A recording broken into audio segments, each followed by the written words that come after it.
And out at the cemetery, I'm now 16, and when they lowered the coffin into the grave, I burst into tears, and I was so ashamed because I'd been told by my dad that grown men don't cry.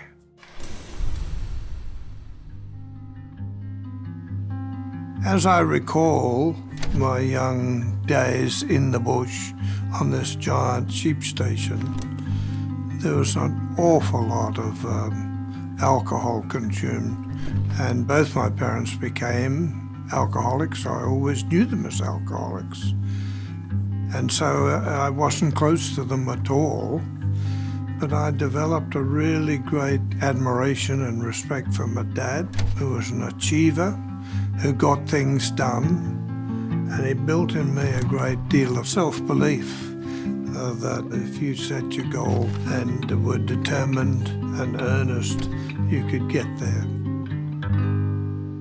In a hospital in Sydney following an operation, and my grandmother came to get me and take me back to the family property or the town where my dad was, very ill. I didn't know that he'd been ill, and we jumped on a plane and went up there and got there too late. He'd died in the meantime.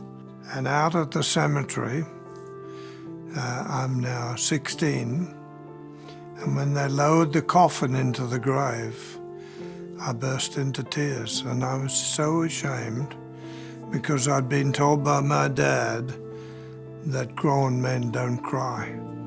But seeing that coffin go below the surface was too much.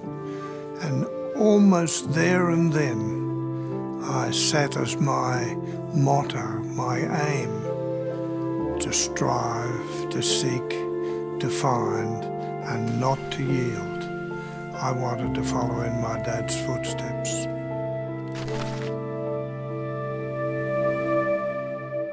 My dad died on his 44th birthday, and so had no life insurance, no provision, no planning for his death, and so the whole property was assessed with this enormous amount of money, and the only way to pay the death duties was to break the property up into smaller parcels and sell it. And then the question is, what am I going to do?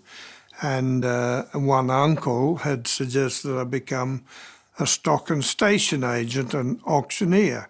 I had some experience at it. And so I joined a big city firm, and then I got recruited to move to Tottenham, which wasn't so far from the family property. And I lived in the hotel in Tottenham. And I came down one morning when I was 19 years old, and there's a pretty young 19-year-old girl. Who on earth could this be in this little country town? And I later found out that she was the new school teacher. After dinner, she came upstairs to the lounge where I'd just sat at the piano and entertained myself as I did most nights, played some music, and I remember what I was playing. I was playing Ramona when she came up, beautiful old-time waltz, and she came up and chatted to me, sort of connected, and we romanced, and a year and a half later, we were married.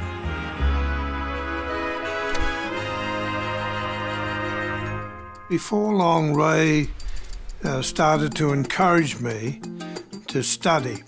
I did well, in fact, have the highest grade since 1929, and I was offered a role in a major property consulting firm, spent a year in Sydney with them, then moved to Melbourne for a year, opened an office in Adelaide, and then they made me senior partner and moved me back to Sydney. And before long, I was approached by a man who was in the planning stages of building a new city in Cairo, Egypt. And he asked me if I would go and look at his project and give him some advice about it.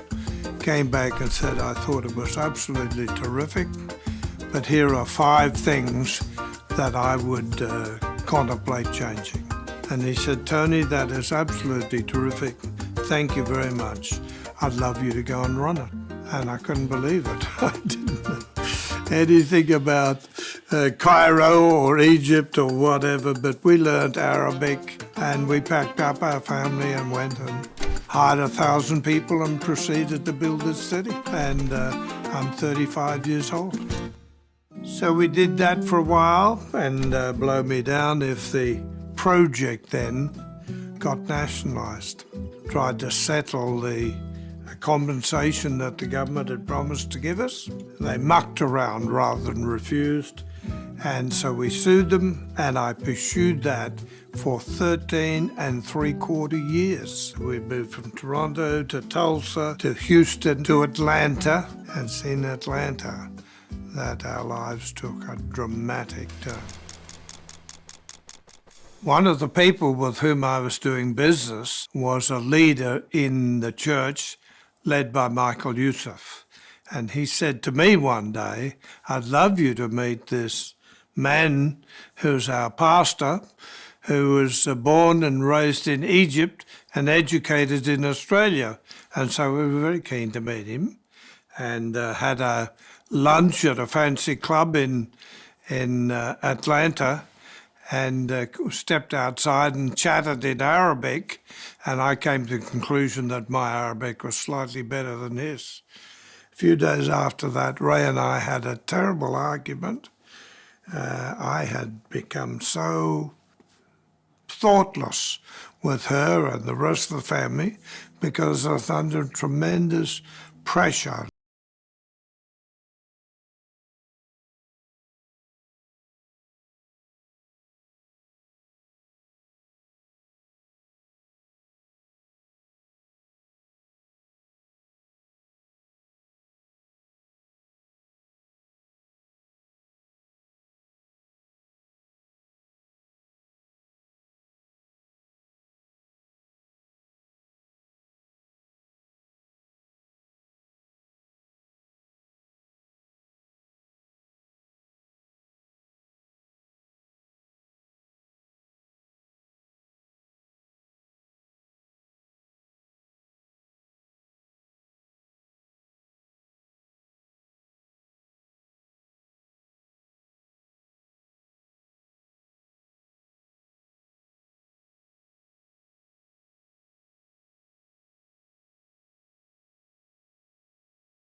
Counselling, and eventually got Ray's agreement to allow me to go to Australia and meet up again with her.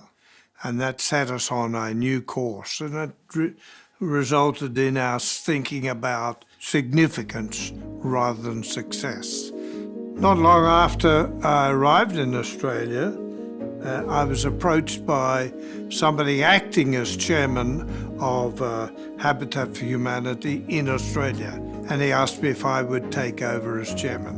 Habitat provide houses for the working poor, hundreds of thousands of houses around the world, and we were just gearing up in Australia, had to restructure the whole organisation, and blow me down if we didn't run into the tsunami in Asia, and we realised what a huge role we had to play there. And in the end, Habitat, we built 25,000 new houses following the tsunami, a huge effort. In parallel, we got invited to go to East Timor which had just been vacated by the Indonesians, who destroyed as much of the country as they could as they withdrew. And I started an organisation there. We built lots of houses. I raised quite a lot of money. And the then leader of East Timor was visiting Australia. I took a couple of our donors to meet him. He made a speech and I went up to him afterwards and I told him what we were doing and he burst into tears. It was the most touching thing.